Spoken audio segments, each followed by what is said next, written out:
মনের নেত্রী ছিলেন উনি। উনি উনি উদার মনের নেত্রী ছিলেন উনি।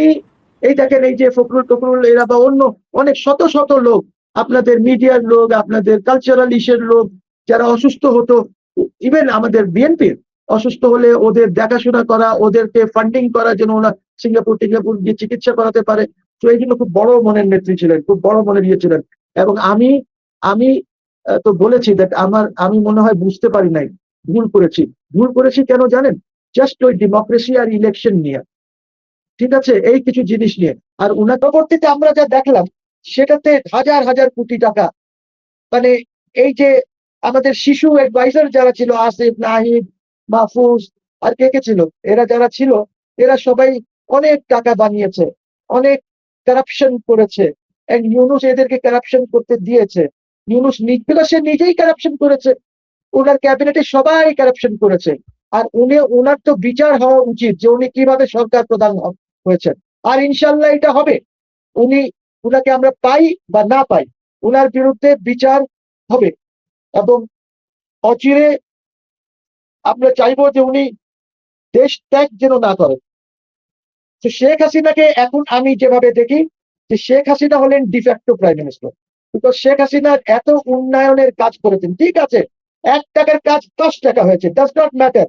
জনগণ তো উপকার পাচ্ছে। আজকে যে কানেক্টিভিটি হয়েছে পদ্মা সেতু দিয়ে, বা আজকে যে আমরা এখনো এক্সপ্রেসওয়ে কমপ্লিট হয় নাই, যে সুযোগ সুবিধা পাচ্ছি, এরকম হাজার, এই যে পোর্টস গুলি করেছে, আমার আমার এখানে 35,000 বা 40,000 মেগাওয়াট পাওয়ার আছে বাংলাদেশে। ঠিক আছে, আমার দরকার বোধহয় ম্যাক্সিমাম 25,000 মেগাওয়াট। কিন্তু ওনার সময় তো কোনো গ্রামে এই পরিস্থিতি হয় নাই যে কেউ বিদ্যুৎ পাচ্ছে না। ওনার সময় তো এই প্রবলেম হয় নাই যে কেউ গ্যাস পাচ্ছে না। ওনার সময় তো এই প্রবলেম হয় নাই যে ডিজেল নাই। ওনার সময় এটা হয় নাই যে পেট্রোল নাই। এগুলি তো ওনার সময় তো এইটা হয় নাই যে আপনার কৃষক সার পায় নাই। এখন তো কৃষক কিছু পাচ্ছে, সারও পাচ্ছে না, সারের সংকট আছে, বিদ্যুতের সংকট আছে, আমার তেলের সংকট আছে, ডিজেলের সংকট আছে। কাঁচামরিচ 400 টাকা হয়ে গেছিল, এইটার দাম এখন কমে এসেছে, বিকজ আমরা ইন্ডিয়ার থেকে কিনেছি। তারপরে আমরা কি করলাম? ইউনুস কি করলো?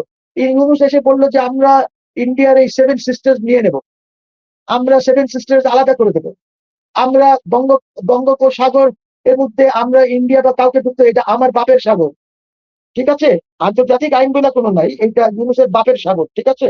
তো এই জিনিসগুলি যে ইউনুস করলো, যার জন্য আমার তো ইন্ডিয়ার সাথে যে পরিস্থিতি হলো, ঠিক আছে, পরিস্থিতি কি হয়েছে, যে তারা 3টা অফেন্সিভ গ্যারিসন করেছে। And it's not a defensive garrison. Offensive garrison বলা হয় যেখানে মোটামুটি একটি করে যা থাকে ওর যে কিছু কম থাকে এখানে। তো অফেন্সিভ গ্যারিসন 3টা করা হয়েছে। তারপরে এখন তারা প্রায় 15 না 20টা কয়টা লিস্নিং করেছে আমাদের এখানে। ওরা অলরেডি জমি নিয়েছে এবং ইন্টেল এজেন্সিদেরকে এটা দেওয়া হয়েছে যে বাংলা আমাদের বর্ডারে এটা আমার মনে 15 না 20 কয়টা যেন তারা করতেছে পুরো বর্ডার সারাউন্ড করে। কেন? এটা তো ছিল না। এটা ইউনুস, শয়তানের বাচ্চা যে আছে ইউনুস, একটি হারামজাদা একটা। প্রত্যেকটা লোক হচ্ছে ফ্রড, প্রত্যেকটা লোক এত বড় হারামজাদা, সেই দেশটাকে নষ্ট করে দিয়ে গেছে। এখন আমাদের দ্বিতীয় প্রাইম মিনিস্টার আছেন, উনি চেষ্টা করছেন যে দেশটাকে কিভাবে ঠিক করা যায়, এবং হিমশিম খাচ্ছেন। তার কারণ হচ্ছে আপনার ব্যবসা প্রতিষ্ঠান তো চলতেছিল শেখ হাসিনার সময়, ইন্ডাস্ট্রিগুলি চলতেছিল, গার্মেন্ট সেক্টর চলতেছিল, আপনার নতুন ইন্ডাস্ট্রিজও হচ্ছিল, ইনভেস্টমেন্ট হচ্ছিল দেশে। ইউনুস আসার পর মানুষ মনে করেছিল যে আরে বাপ রে বাপ, এত বড় আন্তর্জাতিক একটি ব্যক্তি।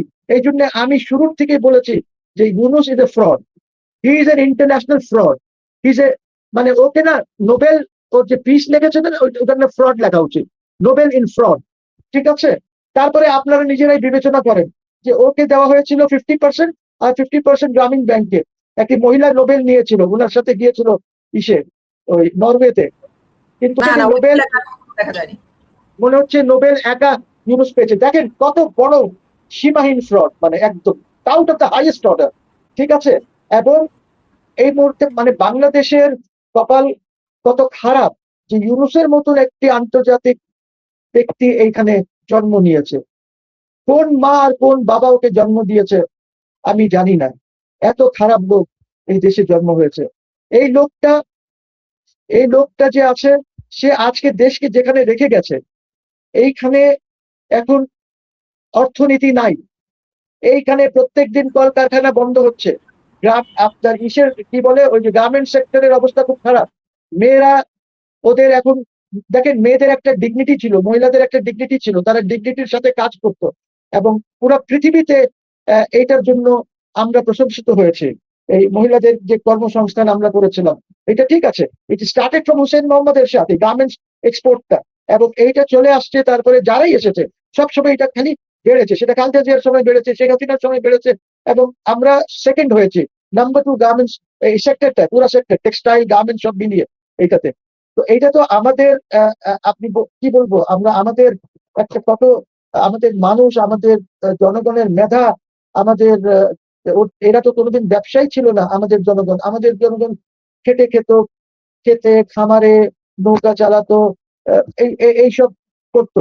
এইসব করার পর দেখেন আজকে বাংলাদেশে রেকগনাইজ একটা ভালো ব্যবসায়ী, যে বাঙালি খুব ভালো ব্যবসায়ী হয়েছে।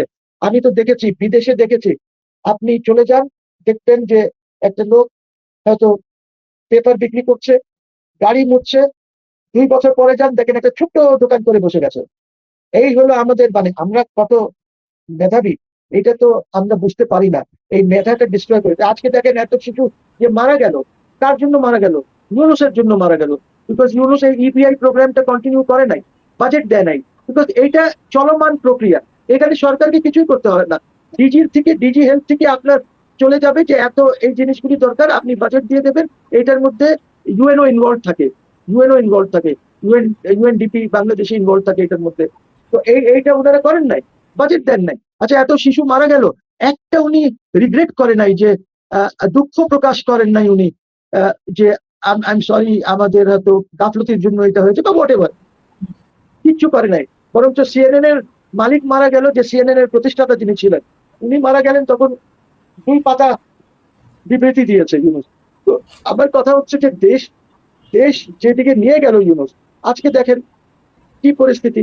বেচারা তারেক রহমান তো হিমশিম খাচ্ছে দেশ চালাতে, অর্থনীতি বলেন, আপনি এমপ্লয়মেন্ট বলেন, সব দিক থেকে ইয়ে খাচ্ছে। কেন? Because of Yunus. তো আমার কথা এই কারণেই আমি বলেছি, আমি এখন স্পষ্ট ভাষায় বলি, আমি বলবো তো নাই, বরঞ্চ আমি এখন সার্টিফিকেট দিচ্ছি যে হাসিনা ফ্যাসিস্ট ছিল না। হাসিনা ওয়াজ আ ভেরি ম্যাগনানিমাস লিডার। খুব বড় মনের নেতা ছিলেন বা নেত্রী ছিলেন উনি, খুব বড় মনের নেত্রী ছিলেন উনি। উনি উনি উদার মনের নেত্রী ছিলেন উনি।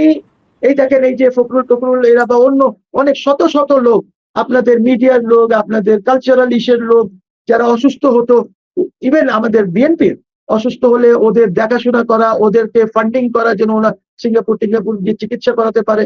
তো এই জন্য খুব বড় মনের নেত্রী ছিলেন, খুব বড় মনের ইয়ে ছিলেন। এবং আমি আমি তো বলেছি, দেখ আমি মনে হয় বুঝতে পেরে ধ্বংস করেছে কি জানেন, শেখ হাসিনার এই পরিণতি হয়েছে because of leaders like Obaidul Quader. He is a joker, বুঝছেন, একদম জোকার মানুষ। এরকম কিছু আরো নেতা আছে, অবুঝ নেতা। মানে ধরেন হোম মিনিস্টার, ডাইনামিজম ছিল না ওনার মধ্যে, আসাদুজ্জামান। তারপরে ধরেন আপনার ল মিনিস্টার, তারপরে সালমান রহমান, এরকম কিছু আছে যাদের জন্য ওনার এই পরিণতি হয়েছে। বাট জনগণ এখন বুঝতে পেরেছে। রিক্সাওয়ালা, ওই টঙ্গে বসে যারা চা খায়, আমি আপনাকে বলি, আমি কালকেও দেখলাম টঙ্গে চা খাচ্ছে, 6, 7, 8 জন জড়ো হয়েছে, সব মিলে জয় বাংলা জয় বঙ্গবন্ধু বলছে। আপনি যাবেন কোথায়? রিক্সাওয়ালা বলে যে আমরা তো আগে ভালো ছিলাম, আগে আমাদের যে আয় ছিল সেটা কমে গেছে, এখন সে আয় নাই। আজকে ট্রাফিকের